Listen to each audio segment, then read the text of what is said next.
ठीक ଜାତି ଅଛି ପ୍ରଥା ଆପଣ ଭେଦଭାବ ଜିନିଷଟା ଜାତି ପ୍ରଥା ଜିନିଷ। ସେଇଟା ଜାତି ପ୍ରଥା ନା। ଚାଲିଛି ତ ଏସବୁ ଦେଖ। ଆଉ ଏଇ ଜାତି ଓକେ ପ୍ରଥାଟା ମୋର ବି ସମସ୍ତ ଡକୁମେଣ୍ଟରେ ହିନ୍ଦୁ ହିନ୍ଦୁ ହିନ୍ଦୁ ଅଛି। ତ ସେଇ ଓବିସି ଲୋକ ବି ହିନ୍ଦୁ, ବ୍ରାହ୍ମଣ ଲୋକ ବି ହିନ୍ଦୁ।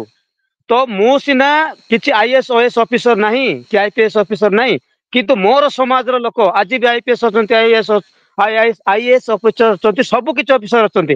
କାହିଁ ତାଙ୍କର ଔକାତ ଅଛି କି ମୋର ସମାଜର ଲୋକଙ୍କୁ ତାଙ୍କ ଘରେ ବର କରିନେବେ, ବନ୍ଧୁ ବାନ୍ଧିବେ? ଯୋଉ ଉଚ୍ଚ ଜାତି ନିଜକୁ କହୁଛନ୍ତି, ନିଜେ ହିନ୍ଦୁ କହୁଛନ୍ତି, ଆଉ ମୁଇଁ ବି ହିନ୍ଦୁ, ମୁଁ ବି ହିନ୍ଦୁ, ସେମାନେ ବି ହିନ୍ଦୁ। ତ ମୁଇଁ ଛୋଟ ଜାତି, ହିନ୍ଦୁ ଧର୍ମରେ ମୁଇଁ ଛୋଟ ଜାତି।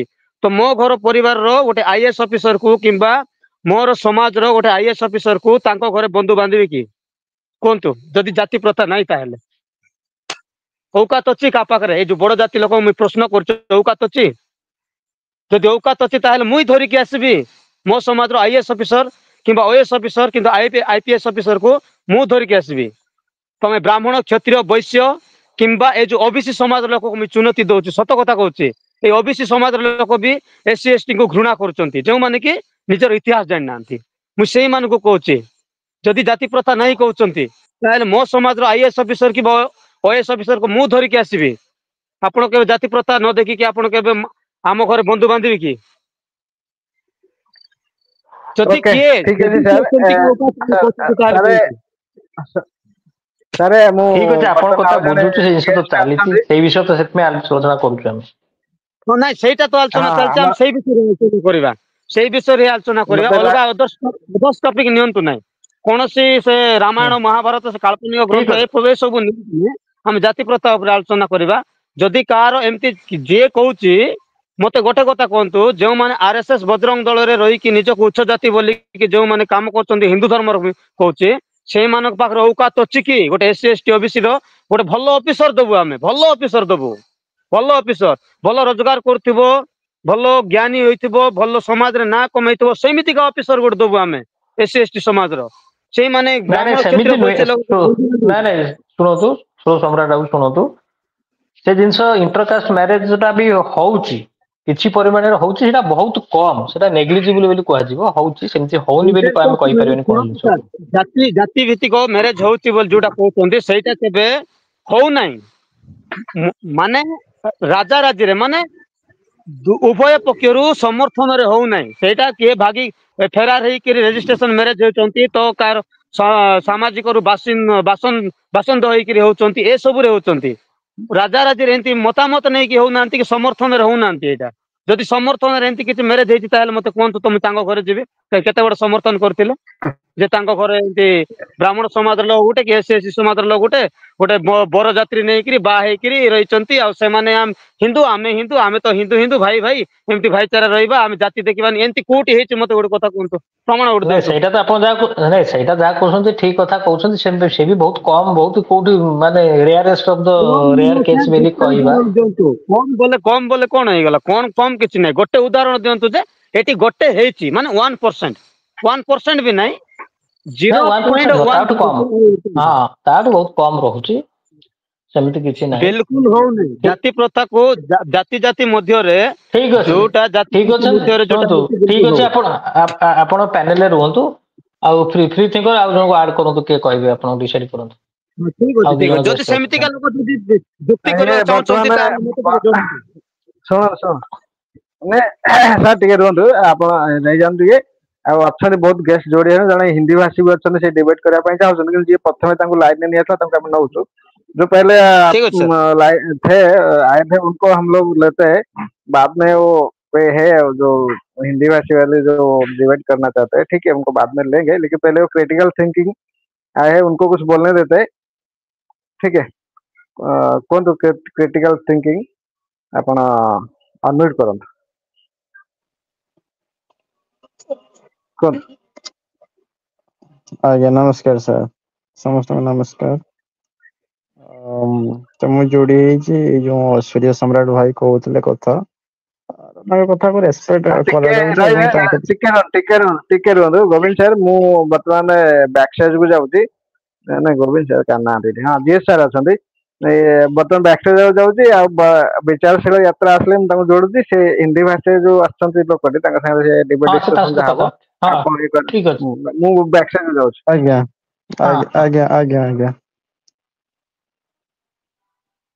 କୁହନ୍ତୁ କ୍ରିଟିକାଲ ଥିଙ୍କିଂ ଆପଣ କୁହନ୍ତୁ। ଆଜ୍ଞା ତ କିଏ ଗୋଟେ ଆସିଲେ ବିକାଶିଲ ଯାତ୍ରା ଭାଇ ନମସ୍କାର ଭାଇ ଜଏନ୍ ହଁ କଲେ। ନମସ୍କାର କୁହନ୍ତୁ। ଆଜ୍ଞା ତ ମତେ ତ ଜିଏସ୍ ଭାଇ ଜାଣିପାରୁଥିବେ ମୁଁ ବାଲେଶ୍ଵରରୁ କହୁଛି ଚିହ୍ନି ହୁଁ ପାରୁଥିବେ। ହୁଁ ଆଜ୍ଞା। କୁହନ୍ତୁ। ତ ଆଜିର ଟପିକ ଥିଲା କଣ ଜାତି ପ୍ରଥା ଉପରେ ନାଇଁ କି? ଆଜ୍ଞା ମୁଁ ଆଜି ଯାଇଥିଲି ଏଇ ମୋର ରିଲେଟିଭ ଭିତରେ ତ ସେଠି ସେମିତି ଦେଖିଲି ଯେ ମାନେ ଗୋଟେ ପୂଜା ହଉଛି ପୂଜା ଜାଗାରେ କି ମାନେ ସେଠି ବି ସେଇ ଛୁଆଁଛୁଆଁ ଭାବ ଧରାଯାଉ ସିଏ ଟିକେ ନିଚ ଜାତିର ତାକୁ ଛୁଇଁ ଦେଲେ ଅଡୁଆ ହେଇଯିବ। ଆଉ ଆମର ଯିଏ ବାହ୍ମଣ ଫାହୁଣ ଅଛନ୍ତି ସେଠି ବ୍ରାହ୍ମଣ ମାନେ ସେମାନେ କଦାପି ଆସୁନାହାନ୍ତି ଯୋଉମାନେ ନିଜ ଜାତିର ଲୋକ ପାଖକୁ ସେମାନେ ମିଳାମିଶା ବି କରିବେନି ତାଙ୍କ ପାଖରେ ବି ବସୁ ବି ନାହାନ୍ତି। ତ ଏଇ ପ୍ରକାର ସିଷ୍ଟମ ଗୁଡାକ ଆମର ଯୋଉ ସୋସାଇଟିରେ ଅଛି ଏ ସବୁ ମାନେ ଇଏ ତ ଏକା ଥରେ ଯିବନି ମାନେ ଇଏ କ୍ରମାଗତ ଭାବରେ ଧୀରେ ଧୀରେ ଦୁରିବ ଏକା ଥରେ ଚେଷ୍ଟା କଲେ ବି ଆମେ ପାରିବାନି। ତ ଏଠି ଗୋଟେ ପ୍ରଶ୍ନ ଉଠୁଛି ମୁଁ ବି ଯେତିକି ଆମ ଆଖପାଖରେ କି ଦେଖିଛି ପ୍ରାୟତ ମୁଁ ଗୋଟେ ଗାଁ ରେ କି ବାସ କରେ ନା ତେଣୁ ମୋ ଏରାଉଣ୍ଡ ରେ ଯେତେ ବି ଅଛନ୍ତି ପ୍ରାୟତଃ ସବୁ ମାନେ ସେଇ ସୁପର କିଚେନ ଭିତରେ ବୁଡିକି ଅଛନ୍ତି।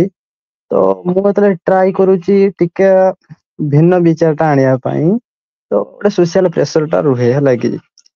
ତ ଗାଁର ଫାଁ ରେ ତ ଏଇ ଜାଣିଥିବେ ସୁପରଟିସନ ଯୋଉ ଲୋକମାନେ ସବୁ ଅଛନ୍ତି। ସୋସିଆଲ ପ୍ରେସର ଟା ଆମ ଉପରେ ବନି ରହୁଛି। ଆଉ ଯେତେବେଳେ ମୁଁ କିଛି ଗୋଟେ ଓପନ ମାଇଣ୍ଡ ରେ ଯେତେବେଳେ କିଛି ଗୋଟେ କରିବା ପାଇଁ ଚାହୁଁଛି ତ କରିପାରୁନାହିଁ ଆଖପାଖର ଲୋକମାନେ ସବୁବେଳେ ଦବିବା ପାଇଁ ଚେଷ୍ଟା କରୁଛନ୍ତି। ତ ମାନେ ଲୋକମାନେ ଏତେ ସବୁ ଆଟ୍ରାକ୍ଟ ହବାର କାରଣ ଟା କଣ ମାନେ ସାଇକୋଲୋଜିକାଲି ଆପଣ ଟିକେ ମାନେ କହିପାରିବେ ନା ମାନେ ଏଇଟା ଲୋକମାନେ ଏତେ ଆଟ୍ରାକ୍ଟ ହଉଛନ୍ତି କାହିଁକି ସେଇ ସୁପରଷ୍ଟିଚନ ପ୍ରତି ଆଉ ଏଇ ବ୍ରାହ୍ମଣ ମାନେ ମଧ୍ୟ ଭକୁଆ ବନେଇ ଚାଲିଛନ୍ତି ଧର୍ମ ନାମରେ। ଆମର ଓକେ ଇଏ ବିକାଶିଲ ଭାଇ ଆପଣ କହିବେ। କ୍ରିଟିକାଲ ଥିଙ୍କିଂ ଆପଣ କୋଶ୍ଚିନ୍ ଟା ନେଇଗଲୁ। ଆଉ ଯିଏ ସାର୍ ଆପଣ ତାଙ୍କୁ ସର୍ଟକଟ ସଂକ୍ଷିପ୍ତରେ ଆନ୍ସର ଦେଇ ଦିଅନ୍ତୁ। ଆମେ ତାପରେ ଯୋଉ ଡିବେଟ ଅଛନ୍ତି ଡିବେଟ କରିବା ପାଇଁ ୱେଟିଂ ରେ ଅଛନ୍ତି ମୁଁ ତାଙ୍କୁ ନେବି। ଆମର ଯୋଉ ଭାଇ ମାନେ ଅଛନ୍ତି ଆମ ବିଚାରଧାରାର ସେମାନେଙ୍କୁ ଅନୁରୋଧ ଦୟାକରି ଆପଣ ଟିକେ ଲାଷ୍ଟ ଆଡକୁ ଯୋଡି ହେଲେ ଭଲ ହୁଅନ୍ତା ଯୋଉମାନେ ଡିବେଟ କରିବାକୁ ଆସୁଛନ୍ତି ତାଙ୍କୁ ଟିକେ ଆଗୁ ଅଗ୍ରାଧିକାର ଦିଆଯିବ କିଛି ଇଏ କରିବେନି। ଆଉ ସେଥିପାଇଁ କି ଆମେ ଆଙ୍କ କୋଶ୍ଚିନ୍ ଟା ନେଇଗଲ ସାର୍ ସାର୍ ତାପରେ ତାଙ୍କୁ ଉତ୍ତର ଦିଅ ତାକୁ ଅଲଗା ହଁ ଠିକ ଅଛି ଆପଣ ପ୍ରଶ୍ନ ଏଇ ଯୋଉ ଜିନିଷ ସିମ୍ପଲ ଉତ୍ତର ମୁଁ କେତେର ବି କହିଛି ଷ୍ଟ୍ରିମ୍ ଭିତରେ ଯେ ଗୋଟିଏ କଥା ହେଲା ଯୋଉ ପିଲା ବେଳକୁ ମୁଣ୍ଡରେ ଯୋଉ ରୋପଣ କରିଦଉନାହାନ୍ତି କି ଉଚ୍ଚ ନିଚ ସେଇଟା ହେଲା ମେନ୍ ସମସ୍ୟା ପିଲାବେଳେ ଯୋଉ ଚାଇଲ୍ଡହୁଡ ଇନଡକ୍ଟ୍ରିନେସନ ତାକୁ କହନ୍ତି। କହନ୍ତି କଣ୍ଡିସନ ଯାହା କହନ୍ତି ଚାଇଲ୍ଡହୁଡ କଣ୍ଡିସନ ପିଲାବେଳେ ଯୋଉ ପୂଜା ପୂଜି ଛୁଆଁ ଅଛୁଆଁ ଇଏ ବଡ ଇଏ ସାନ ଇଏ ସବୁ ଯୋଉ ସିଷ୍ଟମ ଚଲେଇଛନ୍ତି ଏଇ ସିଷ୍ଟମ ଯୋଗୁଁ ଏ ସମସ୍ୟା ହିଁ ରହିଛି ଏବଂ ସେଥିପାଇଁ ସମସ୍ୟା ଯାଉନି ସେଥିପାଇଁ ଆମର ଶିକ୍ଷା ବ୍ୟବସ୍ଥା ଗୋଟେ ବହୁତ ବଡ ଜିନିଷ ଯୋଉଥିପାଇଁ କି ସମସ୍ୟା ରହୁଛି ଶିକ୍ଷା ଯଦି ପିଲାମାନଙ୍କୁ ବୁଝାତା ବା ପାଠ ପଢା କୋର୍ସରେ ରହନ୍ତା ଅଣ୍ଟେଚୁଡିଟି କଣ କାହିଁକି ହଉଥିଲା ଏଇଟା କିଭଳି କୁତ୍ସିତ ବ୍ୟବସ୍ଥା ଏଇଟା ଉଠିବା ଦରକାର। ପିଲାମାନଙ୍କୁ ଯଦି ଶିକ୍ଷା ଦିଆନ୍ତା ଏଇ ବି ବହୁତ ପରିମାଣରେ ପଢ଼ନ୍ତେ କିନ୍ତୁ ସେମଥିପାଇଁ ସରକାର କେବେ ଆଗ୍ରହ ଦେଖଉନାହାନ୍ତି ସେ ଜିନିଷ ପ୍ରତି ଏତେ ଧ୍ୟାନ ଦଉନାହାନ୍ତି।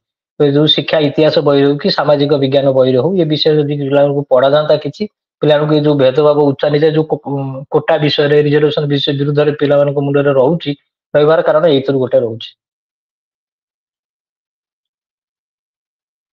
ଠିକ ଅଛି ଏବେ ଆମ ସହିତ ଅଛନ୍ତି ବହୁତ ସମୟ ଅପେକ୍ଷା କଲେଣି ବାଳଚନ୍ଦ୍ର ଷଡଙ୍ଗୀ ବାଳଚନ୍ଦ୍ର ଷଡଙ୍ଗୀ ସାର୍ ଆପଣଙ୍କୁ ସ୍ୱାଗତ କରୁଛି ନ୍ୟାସନାଲ ଓଡିଆକୁ। ଆପଣ ଅନମ୍ୟୁଟ କରନ୍ତୁ ଆପଣ କଣ ଆଜ୍ଞା ପ୍ରଶ୍ନ ଆଜ୍ଞା ବା କଣ ନମସ୍କାର। ନମସ୍କାର ନମସ୍କାର ଆଜ୍ଞା। ନାଇଁ ମୋର କିଛି ପ୍ରଶ୍ନ ନାହିଁ ଆଜ୍ଞା ମୁଁ ଶୁଣିବା ପାଇଁ ଜାଣିଲି ଯେତେବେଳେ ଗୋଟେ ଅନଲାଇନ ମିଟିଂ ହଉଛି ମୁଁ ମୋର ହୁଁ ଆଗ୍ରହରେ ମୁଁ ଯେହେତୁ ଜାତି ସମ୍ପର୍କରେ ମୁଁ ବି କିଛି ଚିନ୍ତା କରୁଛି ଲେଖା ଲେଖି କରୁଛି ତେଣୁ ମୁଁ ସେ ଦୃଷ୍ଟିରୁ ମୁଁ ଶୁଣିବା ପାଇଁ ଇଏ କଲି ମତେ ମୁଁ ଶୁଣୁଛି ଗୋଟେ ଶ୍ରୋତା ହିସାବରେ ଆଜି ଯୋଗ ଦେଇଛି। ଧନ୍ୟବାଦ। ଆପଣ କଣ ଲେଖା ଲେଖି କରୁଛନ୍ତି? ଜାତି ସମ୍ପର୍କରେ ମୋର ଗୋଟେ ବହି ବି ବାହାରିଛି।